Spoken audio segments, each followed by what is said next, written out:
कि रेंज जो है, रेंज मतलब हम लोग आगे ये लिख सकते हैं कि range is same, range is same for two different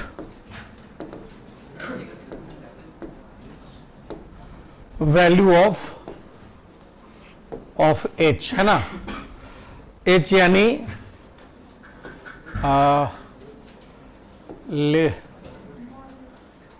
depth of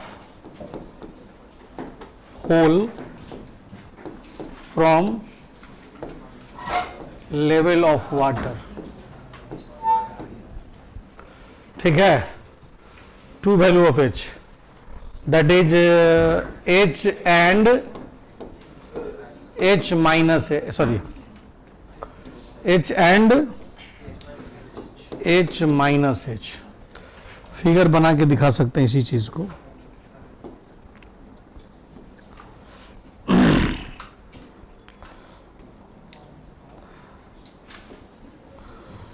यहां पर होल एक यहां ले लिए, यहां ले लिए,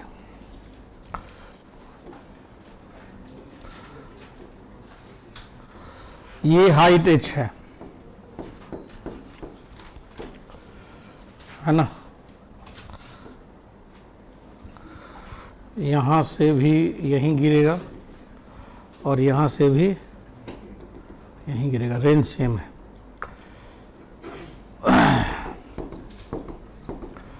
इसका हाइट अगर h है तो इसका हाइट h माइनस h है, ये हुआ ना। ये इंपॉर्टेंट है, ये नोट कर लीजिए, ठीक है। अब देखो इसी में मैक्सिमम रेंज का कंडीशन क्या है, रेंज मैक्सिमम कब होगा, आगे लिखो, condition for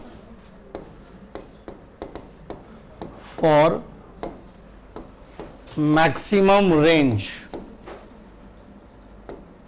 and value of maximum range, condition for maximum range and value of maximum range क्या होगा। जैसे देखिए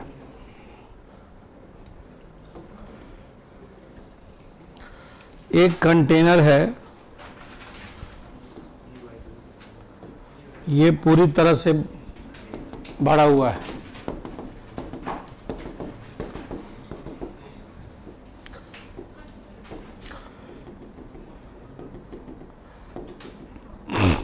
ये रेंज R है, ये हाइट है h और ये है कैपिटल H, सही। तो R रेंज का फॉर्मूला क्या हुआ था, range is equal to 2 into h into h minus h, यानी 2 into H minus H square, ये ना। For maximum range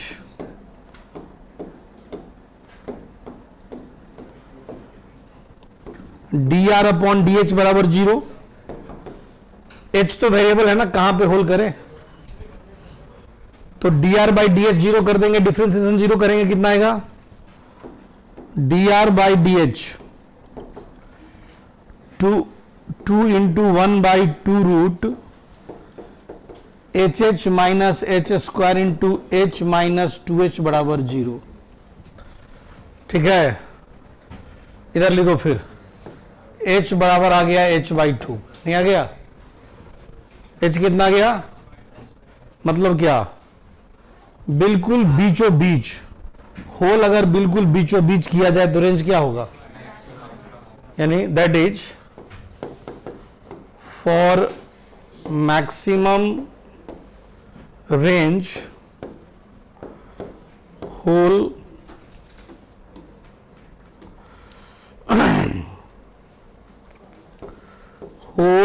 is made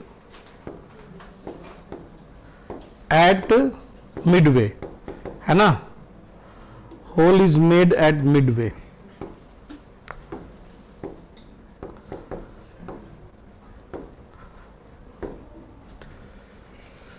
है ना। अब क्या होगा, तो आर मैक्स हुआ कितना, सो बताओ।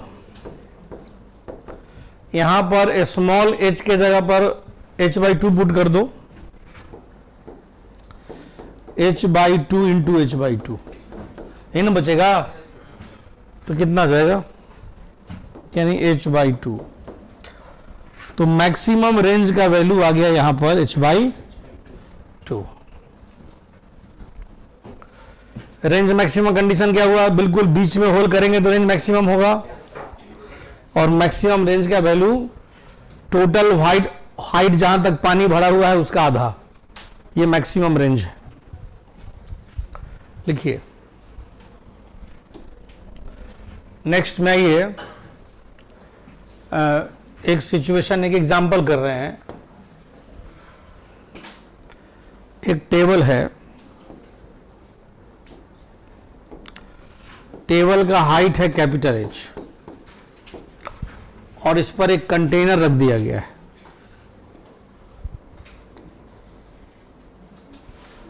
एक कंटेनर रख दिया गया है,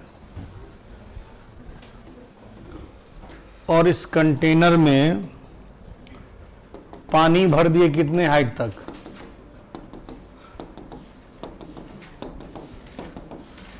2h हाइट तक, सही है। और ये ग्राउंड है, ये है ground.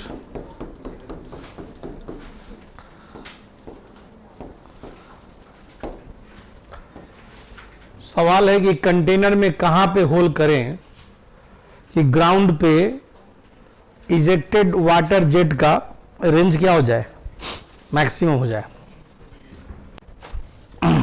A hole is made in a container such that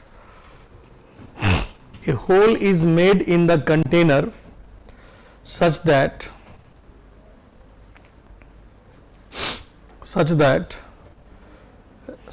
the range of water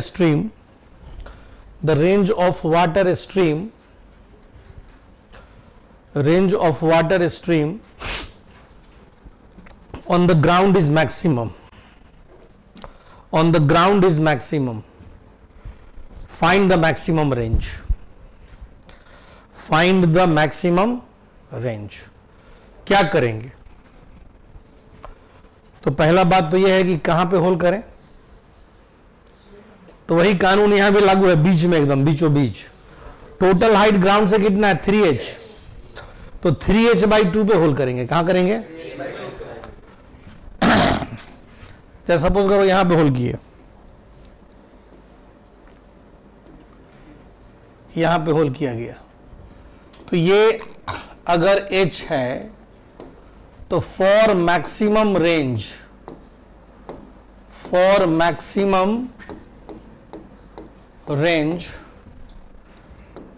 क्या हो गया, h बराबर 3h/2, h बराबर 3h/2, ये रेंज मैक्सिमम हो गया यहां पर।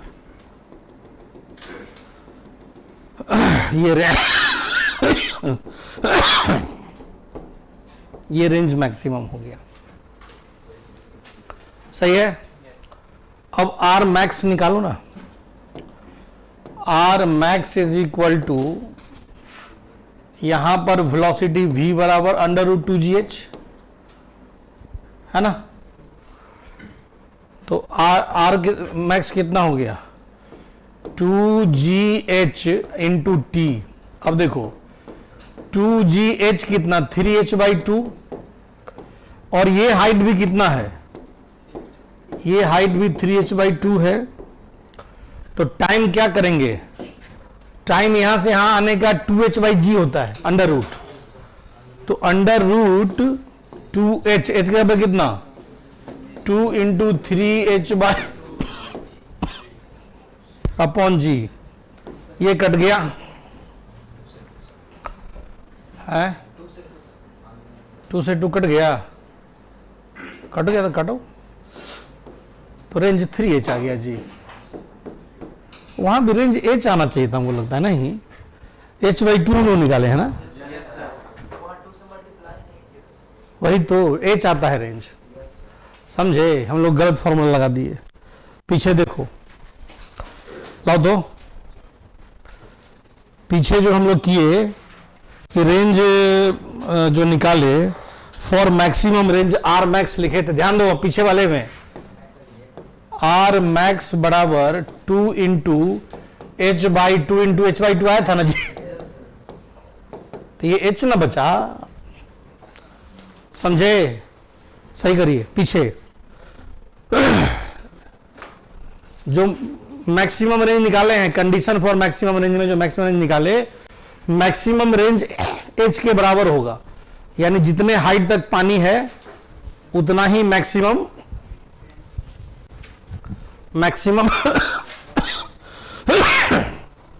यहां भी क्या गया, 3H आ गया ना, ओके। अब इसी में ऐसा करते हैं कि ये जो टेबल है इसका हाइट अब कर दिए 2H,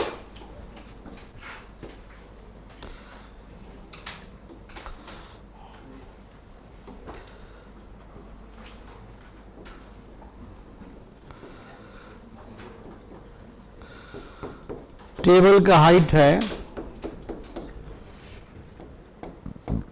2H और इस पर एक कंटेनर रखा हुआ है,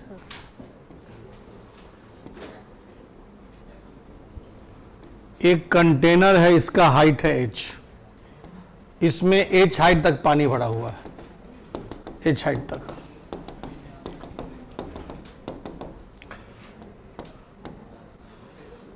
H हाइट तक पानी भरा हुआ है, सही है। अब सवाल यही उठता है कि इसमें एक होल किया गया जिससे कि रेंज क्या हो जाए, लिखो, a small hole is made in a container, a small hole is made in a container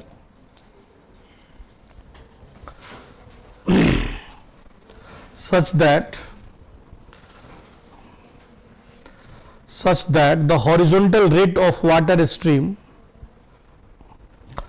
such that the horizontal range of water stream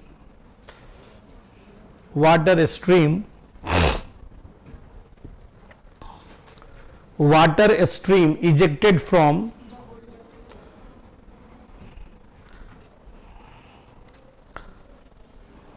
the horizontal range of water stream ejected from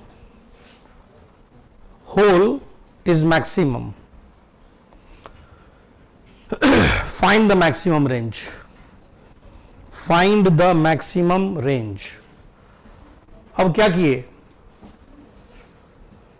किए, अब उल्टा कर दी। अब कहां whole करें,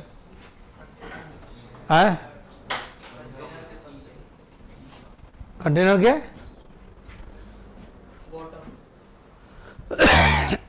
क्यों?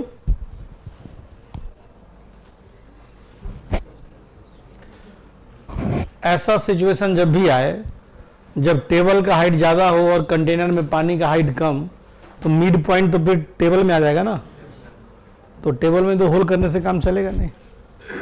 तो ऐसे सिचुएशन में बॉटम पे होल करते हैं हम लोग। एक्स मान के निकाल भी सकते हैं, dr/dh जीरो करके भी देखेंगे तो ही आएगा। लेकिन मैक्सिमम रेंज के लिए होल कहां करेंगे, बॉटम पे लिखेंगे। इफ आंसर में if height of table is greater than, if height of table is greater than the level of water, then the level of water, then hole is taken at the bottom. Hole is taken at the bottom. Bottom पे whole ले लिए, ठीक है।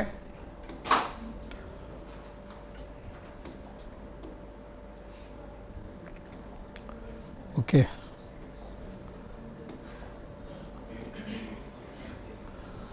तो bottom पे whole ले लिए,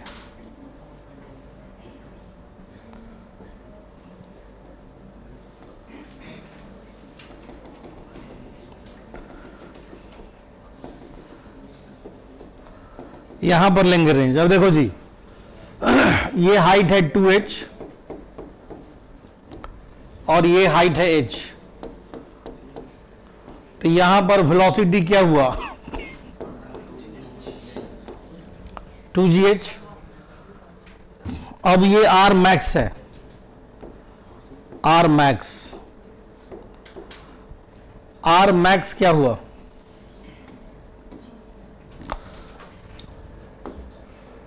r max कितना हुआ √2gh इंटू टी, √2gh और t कितना 2 इंटू 2h/g ना, यानी ये हाइट क्या है 2h है ना, तो टाइम हो गया 2 इंटू 2h/g, g से g कट गया 2h यानी 2 ये आया, इस बार 2√2h आ गया, ठीक है ना। इस तरह से हम लोग जो है लिख सकते हैं। चलो ठीक है आगे देखो। अब ये तो एक बात हुआ, एक क्वेश्चन हम लोग करते हैं कि कोई कंटेनर है, इसमें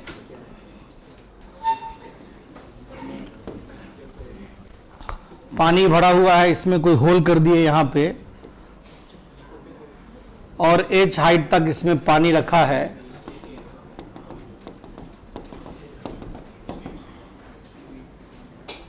ये होल कर दिया यहां से, तो ऐसे पानी गिर रहा होगा इधर से, ये है ना। यहां पर वेलोसिटी v बराबर है √2gh, तो v वेलोसिटी से जो लिक्विड यहां पर इजेक्ट हो रहा है, तो कंटेनर को एक रिक्वाइल फोर्स मिलता होगा, कोई चीज इधर फेंकेगा तो इधर वापस रिक्वाइल करेगा ना, तो कितना फोर्स एक्सपीरियंस करेगा कंटेनर रिक्वाइल स्पीड के कारण। लिखेंगे पहले इस बात को, फोर्स एक्सपीरियंस्ड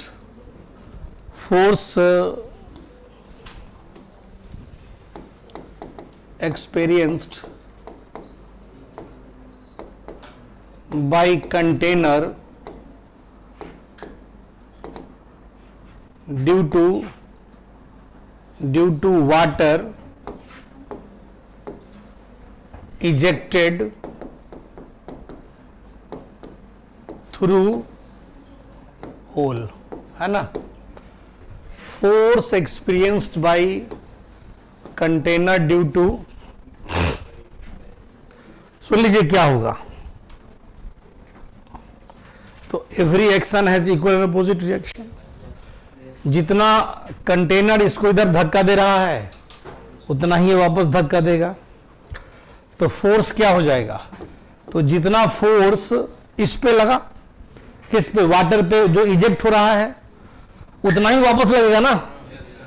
तो फोर्स क्या हो गया delta M V upon delta T. बोलो, एक डेल्टा एम मास बाहर निकलने वाला है, या स्मॉल कोई मास मान लो, स्मॉल मास डीएम है, जो जब तक अंदर है तो स्पीड जीरो, जब तक अंदर है तब तक स्पीड क्या है, जीरो है, और जैसे ही बाहर गया स्पीड वी हो गया। तो उसके मोमेंटम में चेंज क्या हुआ है, एफ बराबर होता है dp/dt, होता है ना, dp यानी final momentum dm into V. Final momentum क्या, अब माइनस इनिशियल क्या, जीरो, क्यों, क्योंकि जीरो जस्ट अंदर था, अब बाई dt। चलो अब देखो F बराबर, यहां मान लेते हैं A, A मान लेते हैं area of cross section of hole, area of cross section of hole है।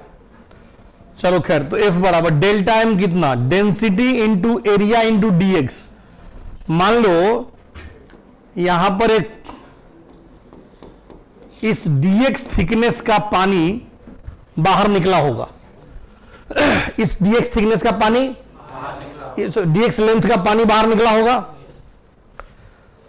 तो एरिया इंटू डीएक्स, ये सिलेंडर बन गया ना एक तरह से, एरिया ए है इंटू डीएक्स, ये क्या हुआ, volume, I into density mass by D T I into V, तो एफ कितना आ गया, डीएक्स बाई डी टी भी वी हुआ, तो एफ कितना आ गया, रो ए वी स्क्वायर।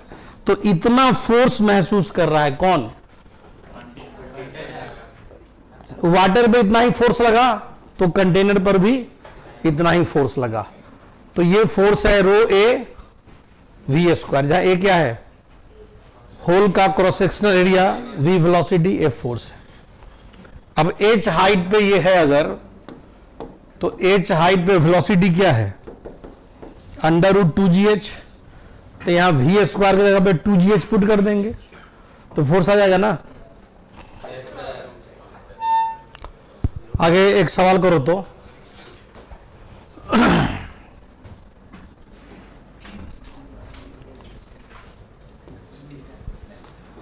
ये कंटेनर है एक,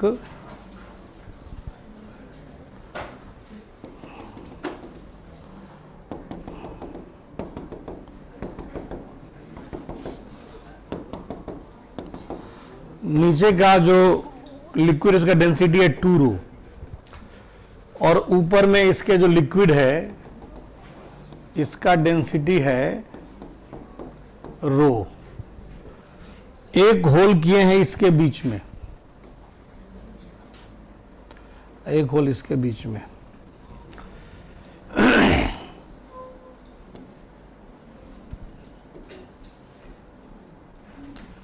ठीक है। इससे जो वाटर बाहर आ रहा है इसका वेलोसिटी है v1, और इससे जो बाहर आ रहा है इसका वेलोसिटी है v2। ये हाइट भी h है और ये हाइट भी h है। ये यहां से h/2 पे है और ये यहां से h/2 पे है। समझ गए?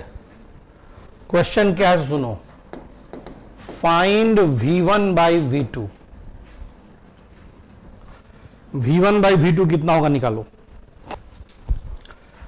यहां से स्पीड निकालो, यहां से, तो यहां तो v1 तो देखो सिंपल हो जाएगा, क्या h2 हाइट पे है तो अंडर रूट 2gh/2, यही ना, 2gh/2, और v2 निकालना है, v2 मतलब यहां का velocity.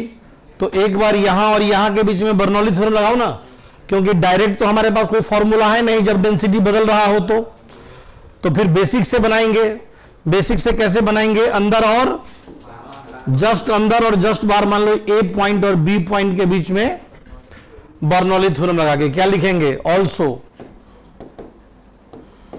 Pressure at A plus half रो, 2 रो ना, अंदर 2 रो है, 2 रो वी ए स्क्वायर बराबर पी नॉट अब plus half 2 rho v2 square. बोलो, यहां जो लिक्विड निकल रहा है उसका डेंसिटी क्या है, 2 रो, तो खैर पी ए कितना है, पी ए पर का प्रेशर, तो पी नॉट प्लस रो जी एच, यहां तक रो जी एच, और फिर यहां तक 2 रो जी h/2, ये टर्म तो 0 हो जाएगा, बराबर पी नॉट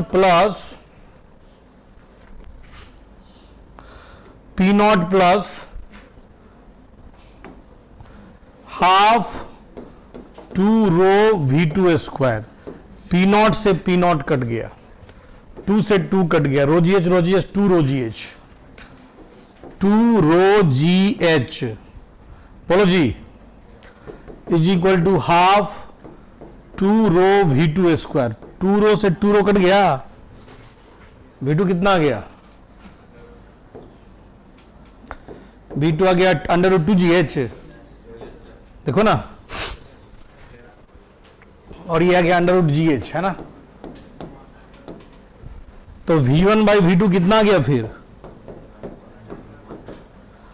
√GH √2GH 1/√2, यही ना, 1/√2 का रेशियो आ गया V1/V2। नोट करो, ऐसा नहीं बन जाएगा सवाल।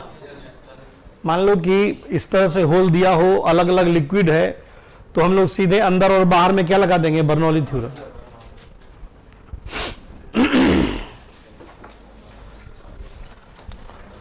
एक लास्ट क्वेश्चन बस दे रहे हैं, समाप्त हो गया ये chapter.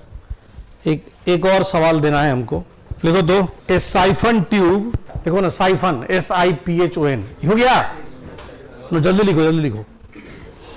A siphon tube, siphon SIPHON,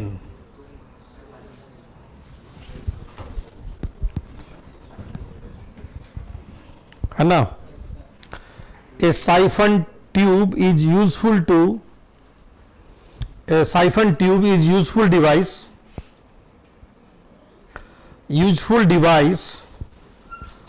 for draining liquid from a tank, for draining liquid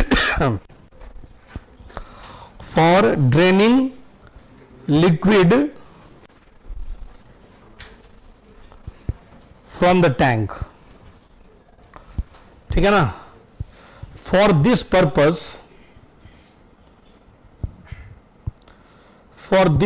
मैंने कहानी लिखा हुआ है, छोड़ दो, आगे लिखो, छोड़ दो ये, हाँ हटा छोड़ दो, बहुत कहानी है, बता देंगे उतना।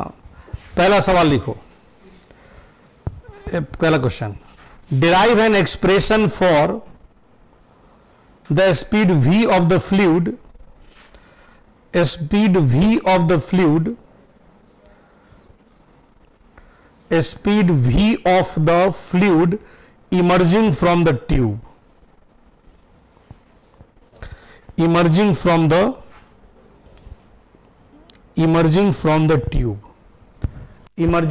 the tube.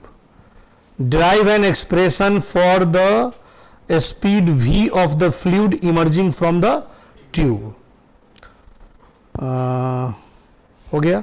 बी में लिखो, at what value of the vertical distance y, at what vertical distance y, at what vertical distance y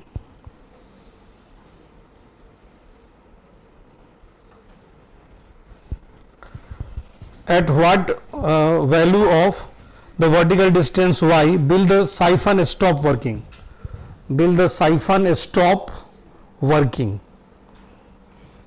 और सी में लिखो,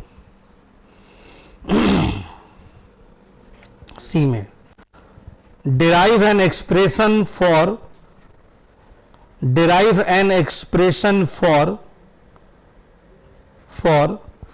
absolute pressure, derive an expression for the absolute pressure at the highest point in the siphon, at the highest point in the siphon, in the siphon, at the highest point in the siphon, point A in terms of, है ना। हो गया, बाकी तो हम figure में दे रहे हैं। देखो एक्चुअली साइफन क्या होता है, बेसिक चीज बता दें, और ये सवाल आप करिएगा तो ज्यादा पता चलेगा। साइफन क्या होता है, जैसे कभी ऐसा किसी को करते देखा है कि बड़े से गैलन में तेल भर के लाता है और उसमें एक पतला सा ट्यूब डाल के मुंह से ऐसे खींचता है और फिर दूसरे में लगा देता है तो गिरना शुरू हो जाता है। तो वो जो पाइप है उसको साइफन बोलते हैं, वही साइफन है, बहुत बड़ा बात नहीं है, उसी को साइफन बोलते हैं। मुंह से खींच के लगा दिया, फिर एक में कंटिन्यूटी बन गया तो बन गया, एक बार ट्यूब में भी वेलोसिटी बन गया तो बन गया, फिर तो इक्वेशन ऑफ कंटिन्यूटी देखो, हर जगह एरिया सेम है तो वेलोसिटी क्या रहेगा, सेम रहेगा, और फ्लूइड ऑयल का फ्लो होता रहेगा उसमें। इसी को साइफन बोलते हैं। और इसी पर आधारित है ये सवाल हमारा। जैसे ये कंटेनर है, देखिए ध्यान से, ये बड़ा सा गैलन है हमारा, जिसमें ऑयल भरा हुआ है ना। यहां तक ऑयल भर दिए इस गैलन में, और इस गैलन में एक ट्यूब को ऐसे डिप किए, ये ट्यूब को यहां पे डिप किए, फिर इसको ऊपर ले जाके ऐसे, बस यही ध्यान रखना है कि ऐसा फिगर बने कि हर जगह लगे कि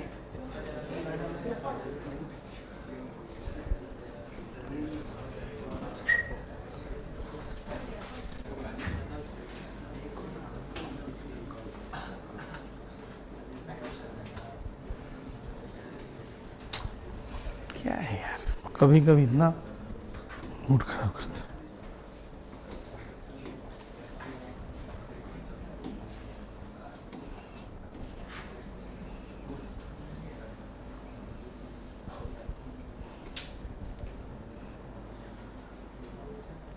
क्या ही मोटा वो चल जाता है।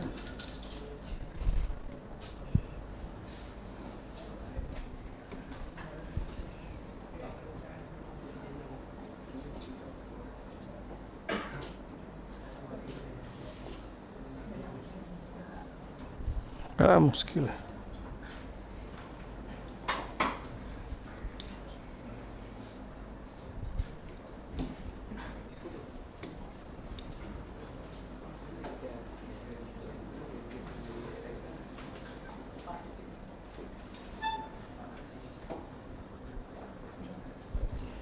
ऐसा कुछ ट्यूब है, ठीक है, और इस ट्यूब में ये देखो,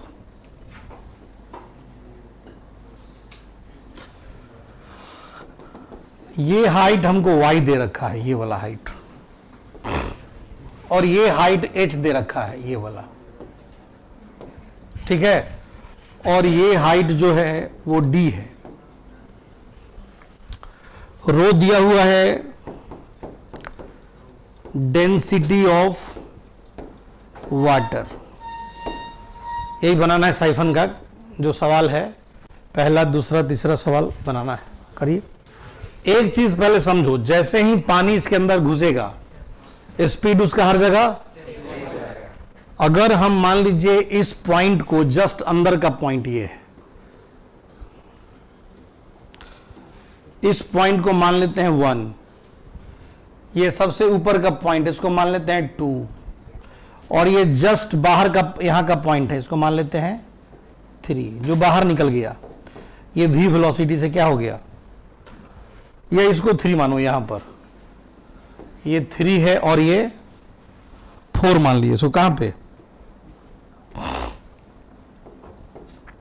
ये 4 मान लिए, 4 पॉइंट हम लोग लिए, ठीक है। अब अगर हम बर्नौली थ्योरम लगाएं तो क्या लिखेंगे, एक चीज तो बोल ही सकते हैं, as tube is uniform so velocity of fluid inside the tube remains same। सही है ना। अब देखो यहां पर जस्ट ये अंदर का पॉइंट है, यहां से यहां देखो, यहां पर जब यहां का बात करें, यहां से फ्लूइड जस्ट इसके अंदर घुसा होगा, तो अभी तो उसका वेलोसिटी 0 होगा ना, जस्ट बाहर वाले पॉइंट का। क्या इस 1 को जस्ट बाहर करो, अंदर कर दिए हम लोग, ये जो है ना, ये पॉइंट कहां है, जस्ट बाहर का पॉइंट है 1, ये जो है जस्ट बाहर, समझ रहे हैं। तो हम लोग लिख सकते हैं क्या, P1 प्लस हाफ रो V1 स्क्वायर प्लस रो G, रिफरेंस लेवल अगर इसी को मान ले, ध्यान दो, इसी को रिफरेंस लेवल मान रहे हैं, तो यहां के लिए क्या लिखेंगे, P1 प्लस हाफ रो V1 स्क्वायर। लड़का कहा तुम क्या बात कर रहे हो? एक दिन बताए थे ना किसी को कि बात मत करो क्लास के अंदर, ऐसा थाप मारेंगे मुंह घूम जाएगा सीधे, बेहुदा कहीं का बात करता रहता है।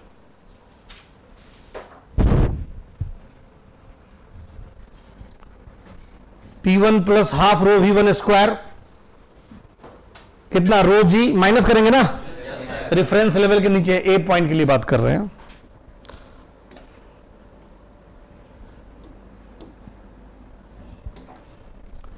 Minus rho G D is equal to 2 पे चलो, P2 प्लस हाफ रो V2 स्क्वायर 2 पे,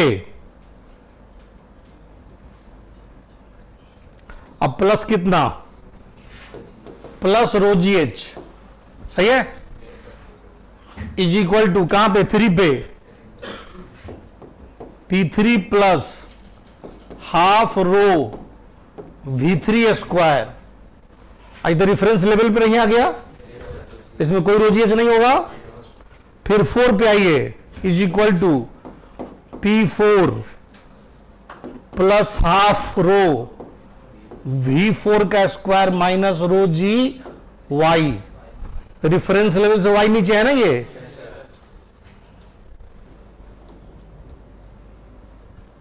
अब आ जाओ 1 से स्टार्ट करते हैं। ये बराबर ये बराबर ये बराबर ये, सारा क्वेश्चन का जवाब इसी में है।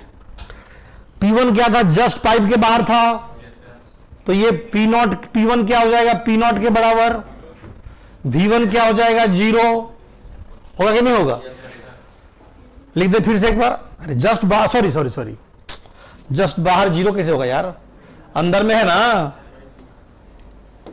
यहां ना 0 हो जाएगा जस्ट बाहर।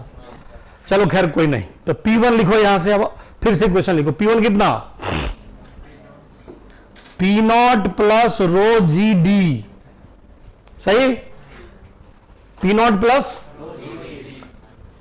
ये तो 0 हो गया, माइनस रो जी डी, सही है, इज इक्वल टू, टॉप पे चलो,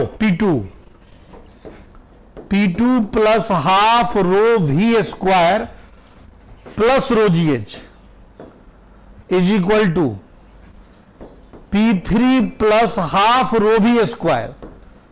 नहीं, अरे V तो हर जगह अब सेम हो जाएगा ना, लेकिन जब फिर P4 पे आओगे, इज इक्वल टू P4 क्या हो जाएगा, ये P0 हो जाएगा, ये हो जाएगा P0। क्यों, जस्ट बाहर आ गए, तो P0, मान लो यहां का वेलोसिटी हम लोग कुछ VE मान लेते हैं, इजेक्ट हुआ ना, VE मान लिए यहां का वेलोसिटी, कहां का, इजेक्ट हो रहा है VE, तो P0 plus half rho VE square minus rho जी वाई। बोलो ये हो गया, रो जी डी से रो जी डी कट गया, यानी साइफन को कितना अंदर डिप किया इस बात से कोई मतलब, थोड़ा भी डिप करेंगे वही बात होगा लेवल से। अब मान लो कि लेवल घट गए, यहां चला गया, अब तब भी कहोगे यहीं तक डिप करेंगे तो ही ना होगा। माने जो डीप जहां तक लेवल है उसके अंदर कितना भी डिप करेंगे उससे फर्क नहीं पड़ेगा। तो ये कट गया, चूंकि डी वाला टर्म ही कट गया, अब हमको बचा क्या फाइनली टर्म, ये नोट करिए पहले। यानी यहां से अगर हम लोग सॉल्व करना चाहें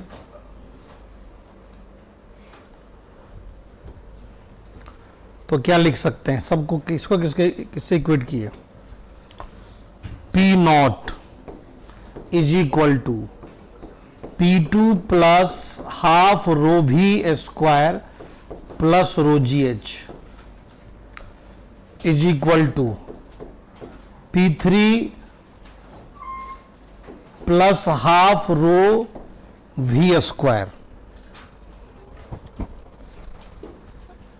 is equal to P0 plus half rho VE square minus rho ji Y. ये टर्म के बराबर ये पूरा है, देख रहे हो, यानी P2 जो है वो P0 से छोटा है, P2 में इतना जोड़े हैं तब P0 के बराबर हुआ है। ये भी आपसे पूछ सकता है कि आप अलग अलग जगह पे प्रेशर को कंपेयर करो। 2 पर का प्रेशर पूछ दिया कि मैक्सिमम हाइट पे कितना प्रेशर है। सबसे पहला सवाल क्या था वैसे उसमें? फर्स्ट क्वेश्चन क्या था? V निकालना है। तो V निकाल दो, क्या हो, इसको इसके बराबर कर देते हैं। ये सबसे पहला टर्म को और सीधे लास्ट वाले को बराबर नहीं कर दें। पहला क्वेश्चन का जवाब यहीं से लाते हैं। चूंकि P0 बराबर P0 plus half rho VE square minus रो GY, P0 से P0 कट गया, तो VE स्क्वायर बराबर आ गया 2GY और VE आ गया √2GY। नहीं आ गया? V क्या गया? 2GY। Very simple. क्या? तो अगर हम साइफन का जो बाहर वाला एंड है उसको वाटर लेवल से, यानी जो भी वाल का लेवल है उससे y नीचे रखेंगे तो उससे कितना स्पीड से फ्लूइड निकलेगा? √2GY से। सही है ना? वही जो वेलोसिटी ऑफ इफ्लक्स का मामला है, सेम आ रहा है। दूसरा में कह रहा है कि साइफन वर्क कब नहीं करेगा, ये ना क्या पूछ रहा है? तो जब V 0 हो जाएगा, जब निकलेगा नहीं फ्लूइड, साइफन नहीं वर्क कर रहा है, मतलब क्या? इजेक्ट, वाइल का जो इजेक्ट होने का वेलोसिटी वो 0 हो जाए। फॉर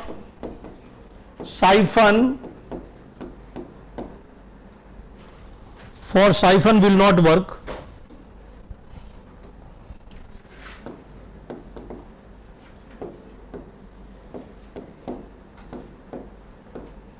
क्या? V बराबर 0 यानी y बराबर 0, दैट इज, अरे V 0 मतलब y 0, y 0 मतलब अगर इसको यहां पर ले आए, नहीं समझे? जिस लेवल पे गैलन में तेल भरा हुआ है उसी लेवल पे बाहर वाला एंड रहेगा तो उससे नहीं गिरेगा, उसको लेवल डाउन करना पड़ेगा। इसीलिए देखते हो कि ऊंचा पे रख देते हैं जिसे तेल निकालना है, और नीचे पे उससे गिराते हैं, ऐसे करके नहीं गिराते हैं, थोड़ा डाउन करके, है ना? तो साइफन अगर y 0 हो जाएगा तो साइफन वर्क नहीं करेगा।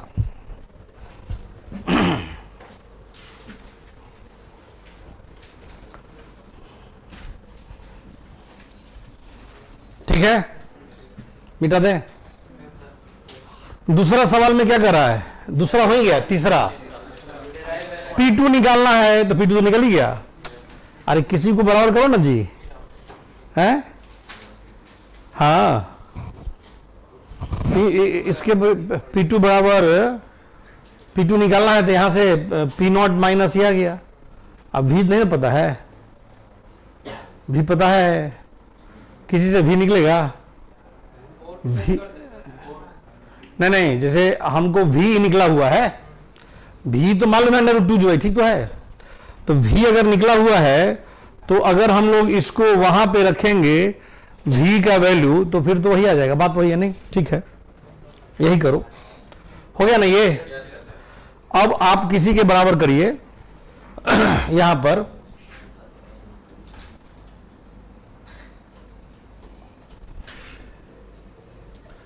तीसरा सवाल हमारा है, चूंकि P0 बराबर P2 plus half rho V square plus रो GH, तो P2 कितना आ जाएगा? P2 बराबर P0 minus half rho V square और माइनस रो GH। समझे? नोट करो। तो इस तरह से हम लोग निकाल सकते हैं। अगर हम लोग, हाँ ठीक है, ये आ गया आपको P2। तो मैंने अलग अलग जगह हमको क्या निकल जा रहा है? प्रेशर भी निकल जा रहा है, कहां पर क्या प्रेशर है। ओके, ये साइफन था, तो अब हम लोग डीपी भी बना सकते हैं पूरा। कौन सा? डीबी 5 है, 5 तक बना देना है। अब हम लोग को क्या क्या बच गया डीबी बनाना, 5 तो पीछे का हो गया सब।